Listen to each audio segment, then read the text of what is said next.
My name is Camille Campbell. I'm the moderator, and I'm part of the Personal Liberties versus Habilitation group, along with Ashley, and Signaline. We're happy to present a very important topic for our peers and hope you all learn a lot from the debate. In this debate, we will have a stater, Ashley, prover, Signaline, and attacker, Ashley. The stater will explain our position and the issues that are important to this debate. Our prover will have an argument that supports the stater, and the attacker will give an opposite argument. Each person will be given 3 minutes to explain, up to 3 minutes to explain their point. I will signal when that time is over, and the next debater will speak. The attacker and the prover will have 3 opportunities to argue their point. At the end of the debate, the stater will summarize the main points that support our position on the topic of personal liberties versus habilitation. And now I'll introduce our stater, Ashley. So, as Camille said, I'm Ashley. Our topic up for debate involves the right to exercise personal liberties versus the right to habilitation for individuals with developmental disabilities. So as a group, we take a stance favoring the right to habilitation and normalization for individuals with disabilities, and this is due to the benefits that a person can gain from getting habilitation services. Ashley and Signaline will discuss each side in detail, but I will first highlight the main reasons we support habilitation and then some of the key factors that support protecting personal liberties. So first I'm going to briefly discuss some of the points to support protecting personal liberties, and one of the main arguments towards this is simply that the law requires it. The rights that are given to all citizens in the U.S. Constitution apply to individuals with developmental disabilities as well, so every effort must be made to protect and uphold these rights. In most cases, it can be argued that when we provide habilitation to an individual with disabilities, we're hindering their personal liberties.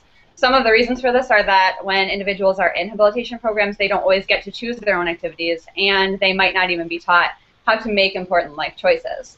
Many people point out that choice making is an important aspect of having independence and being able to take advantage of personal liberties. So to be able to take advantage of the rights that you're given by the Constitution, you need to know how to make choices that benefit your own beliefs and the things that you want. Another factor that supports an individual's right to their personal liberties is that all typically developing individuals get to make choices, even though they don't always choose the right thing. So providing habilitative services often takes away a person's right to choose, which includes the right to make mistakes and learn from those mistakes. And this is something that everybody gets to go through, and it's part of what involves the human experience. So in addition to this, their opinion regarding habilitation programs and what they believe that they should be doing isn't always taken into consideration. So even for things like recreational activities or job opportunities where a person's preference is very important and has an impact on whether they enjoy what they're doing, an individual in a habilitation program isn't always given a chance to voice their own preference. So now I'm going to discuss points that support habilitation, and then I will turn it over to our prover and attacker. One of the main points that supports habilitation for individuals with developmental disabilities is the fact that the main goal of habilitation is to promote independence. So with habilitation programs, many individuals learn skills that are necessary to be more independent, which include their activities of daily living, academics, and employment skills. So to take full advantage of the personal liberties that they're given, an individual has to possess a certain level of independence, and habilitation is critical to gaining that independence. Going off the first positive thing that I mentioned, habilitation has many short-term and long-term benefits for individuals with disabilities, including improved quality of life, better opportunities for employment, increased cognitive function, and for individuals with ASD, it's even proven that it decreases their symptoms. So in addition, habilitation limits the amount of choices that are given to individuals with developmental disabilities, but this limits the chances of them making harmful decisions that might harm themselves or others around them. So this is important to maintaining the rights of other individuals, which is another important aspect of the Constitution, but it also protects the well-being of the individuals themselves. This concludes a basic overview of all the points that we will be covering, so I'm now going to give the floor to Signaline and Ashley, and they will discuss the critical points regarding this issue. Thank you, Ashley.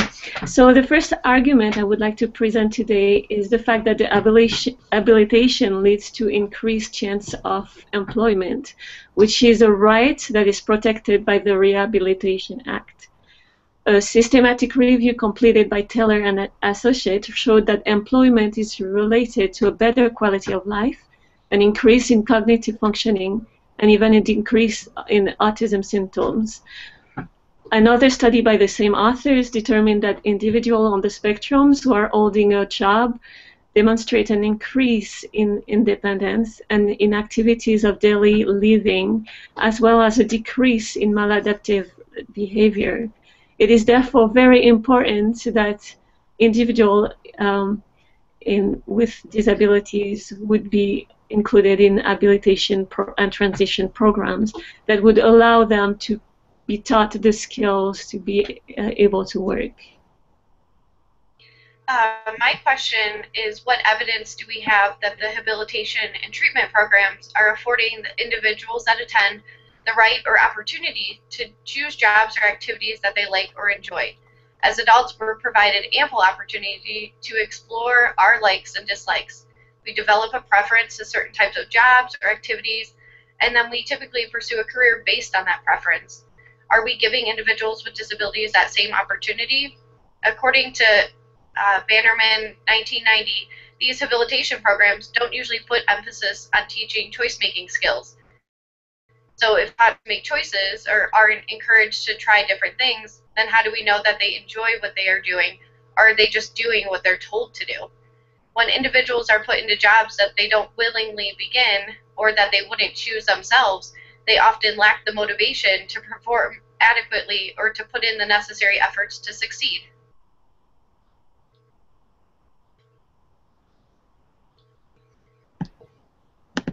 I understand your argument about choice. Nevertheless, according to Bannerman and Associate also, I would argue that if an individual with disabilities is given the choice, they might choose an activity that hinders their own independence and the personal rights of others. For example, they might choose not to participate in productive activities. Instead, they would engage in repetitive behavior or destructive behavior. By doing so, they might not learn the skills that they need to become successful members of the society. Furthermore, if they're not taught the skill to function independently, they might not be able to take the advantage of the right to freedom. For example, if they're not taught to know how to ride a bus, they might never be able to take a bus on their own. Or if they're not taught specific skills to have a job, they might never gain independence. Yeah. I wonder why it's necessary or deemed appropriate to disregard an individual's rights or personal liberties in order to benefit society. There are many capable individuals without disabilities that make this choice every day. We all know people in our lives that aren't contributing to the greater good or making decisions based on their long-term effects. It's a constitutional right to have the ability to make choices and live an independent life. Within the 14th Amendment, there's an equal protection clause that states that all laws must be equally applied to all individuals. As future behavior analysts, a client's right to make choices will be an issue that we are faced with in every case. Although we will have to navigate this issue on a case-by-case basis, we must consider what is best practice. According to the Behavior Analyst Certification Board's Compliance Code 2.05, professionals must respect and consider the rights and prerogatives of their clients. This means that when determining whether habilitation or treatment is necessary, the individual must be considered and their wishes must be respected. If treatment is agreed upon, then Compliance Code 4.02 states that clients need to be included in treatment planning. So I wonder why it's acceptable practice to limit or disregard persons with disabilities' right to make their own choices and live a life free of unnecessary restriction. So usually typical developing children are not given the liberty to choose whatever they want to choose either. They have to follow what their parents tell them to do. They have to go to school. They have to learn appropriate functions in society. Until they're old enough to have the skills to be independent, they have to conform to what the figures of authority are telling them to do. And so I think it's very similar for individuals with disabilities. Until they're capable of choosing, after having been taught the skills that they need to be independent, they will not and should not be able to choose what they want to do if it goes against the habilitation program. The goal is for them to gain independence and therefore eventually to be able to make choices, but that would be informed choices. But they can't be given independence if they're not ready. It might mean that they get their independence later or in a lesser extent than typical developing individuals, but at least they will be able to have certain type of independence. According to the Rehabilitation Act of 1973, there is a section that explicitly states that individuals with disabilities are protected against any person or entity that attempts to coerce or threaten people with disabilities from exercising their rights. It's expected that children and adolescents follow the rules set by adults, teachers, and administrators, but we often see that they break the rules and disregard authority as well. All children and young adults are afforded the freedom to make choices, and oftentimes that leads to mistakes. Learning occurs when they make mistakes and have to deal with the consequences of their actions. Then, when children turn 18, they are considered adults and fully responsible for their choices and actions. Legally, their parents no longer have the authority to make choices for them. Why can't individuals with disabilities be allowed to make these same mistakes and be at liberty to make their own choices just like other adults? So it is true that typical developing children are given, after a while, after a certain age, the ability to make certain decisions. But once again, when people with disability do not have the same level of skills, they should not be given the same level of freedom. The most important thing is that they would be habilitated, so they would be able to enjoy some freedom. As Bannerman said, the overall goal of habilitation is to increase independence. If a center for habilitation was allowing people with disabilities to choose when and whatever they want to learn, they might never learn the necessary skills to live in society, and this goes against the Developmental Disabilities Assistance and Bill of Rights Acts, which states that people with disabilities have the right to enter the economy, politics, social, cultural, and educational mainstream of American society. Why is it important that they would be able to enjoy this right? It is important because employment is positively related to increased quality of life, decreased symptoms of autism, and increased cognitive functioning. So it might be that we infringe on their personal liberties at first, but it is worth it because it will allow them in the long term to be able to have more personal liberties, since they will be granted the skills to reach them and enjoy them.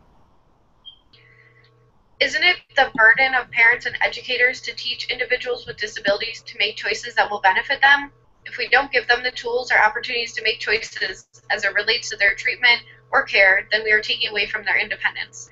How do we justify not allowing individuals with disabilities opportunities to learn from their mistakes and see the consequences of their behavior? Adults and children make choices every day that have short-term and long-term effects. They might overeat, sleep in, arrive late to work, or even skip assignments. What tool or assessment are we using to ensure that adults with or without disabilities are capable of making choices that benefit them and society in general?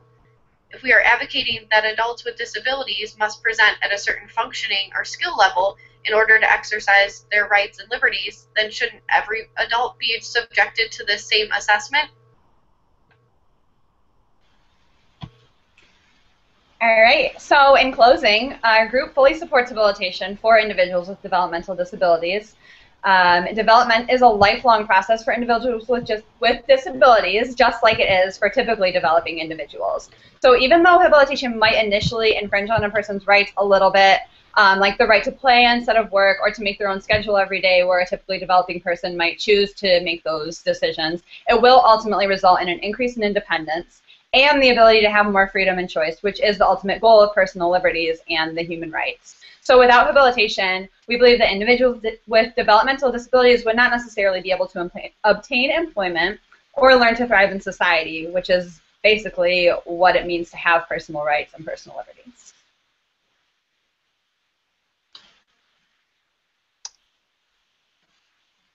And that's it. Thank you.